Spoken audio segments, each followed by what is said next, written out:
Well, we're finally here. After years and years of teasing it at every press conference and showcase, Insomniac Games finally gives us Spider-Man. And honestly, I think it was worth the wait.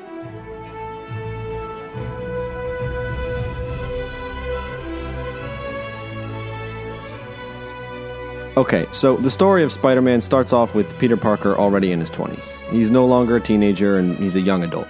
I like this choice because if this was another origin story, that would have been pretty boring. The first part of the game has you going around interacting with most of the main characters in one way or the other.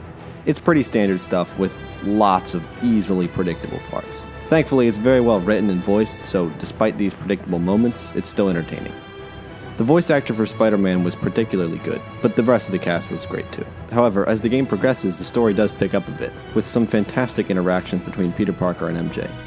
The main plot is still pretty standard though, and a few quote-unquote twists are very predictable. But as the plot goes into Act 3, a few actually interesting twists and turns happen, and by the end, I think it really turns into something that's genuinely good.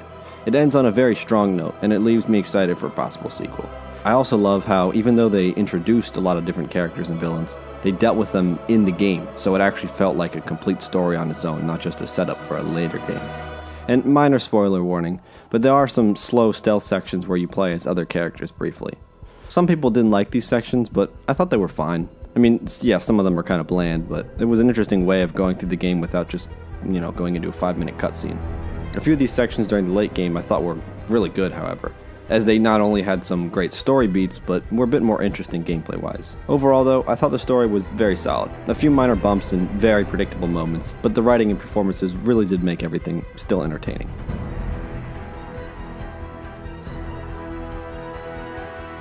Now, I shouldn't even have to say this, but the web swinging is as fun as it looks. I mean, it's fast, it's smooth, and it's so much fun to fly around New York.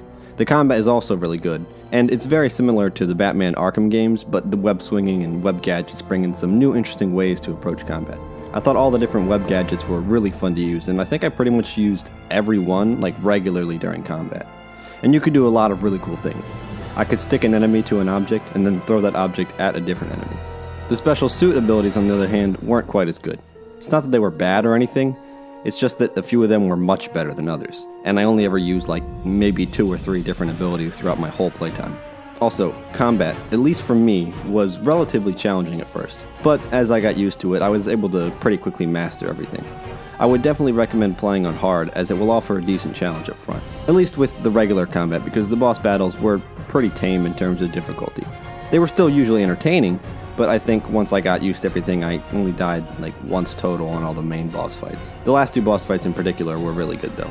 They weren't very hard, but they looked really cool from a visual standpoint, so they were very entertaining.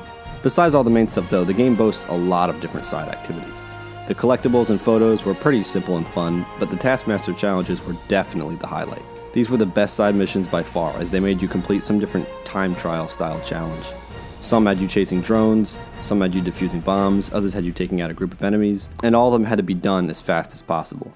And your time would give you a score. The higher the score, the more tokens you got. And they made great use of the traversal and combat mechanics. On the other hand though, the research station missions kinda sucked. I don't know if they got better over time, but the first 2 I did had me swinging into chemical particles and floating around the air. I found this incredibly boring, so I actively ignored them throughout the rest of the game. Also, I'm sad to report, but this game has Ubisoft towers. Why? Why do they still find their way into games? Unless they're done like Horizon, they will always be the most dull, lifeless, boring, and repetitive things in open world games. But you have to do them if you want to unlock new parts of the map. Dear developers, no one enjoys these. Signed, every person who's ever played an open world game. There are also a lot of late game enemies that were kind of annoying.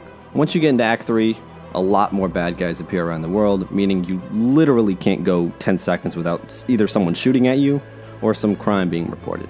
At first I went around to fight everyone, but after 30 minutes to an hour of endless fighting, I kinda just ignored them and went back to the main mission. Besides those complaints, however, combat was consistently fun, and the traversal mechanics are fantastic.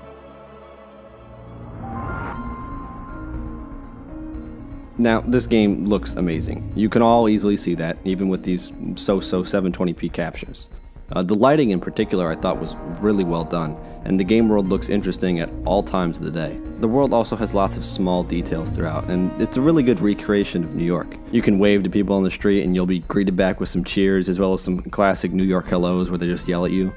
And while the character models themselves don't exactly look incredible, the fine details on all the buildings and landmarks make up for that. I also really love that J. Jonah Jameson has his own radio show, and you can listen regularly. It's clear we are at an impasse. My best to you and your husband, madam. Jared, go to commercial, then fire yourself! Now, the music honestly surprised me with how good I thought it was. Most superhero or action games have a very hero horn heavy score, but this was actually a bit more laid back, and it helped create a tone that was a lot more down to earth. Sure, it still has those big hero moments, but they aren't used all the time, and when they are, I think they work really well. Overall, great world, great visuals, great music. Now, I listed most of my other complaints throughout the rest of the review, but I have one more that I want to touch on before I give the final verdict.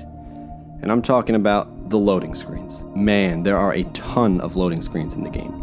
Some side missions literally have you talk to a person, then load into the side mission, then once you reach the objective marker, it will load into an in-game cutscene, and then you play from there, finish the mission, and then load back.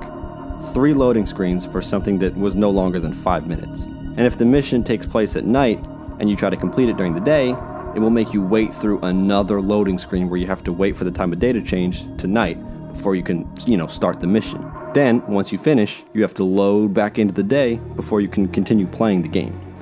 Needless to say, these became a bit annoying. Oh, and I also have heard about some horrible glitches happening. Thankfully, I didn't really experience any, but I just want to put that out there.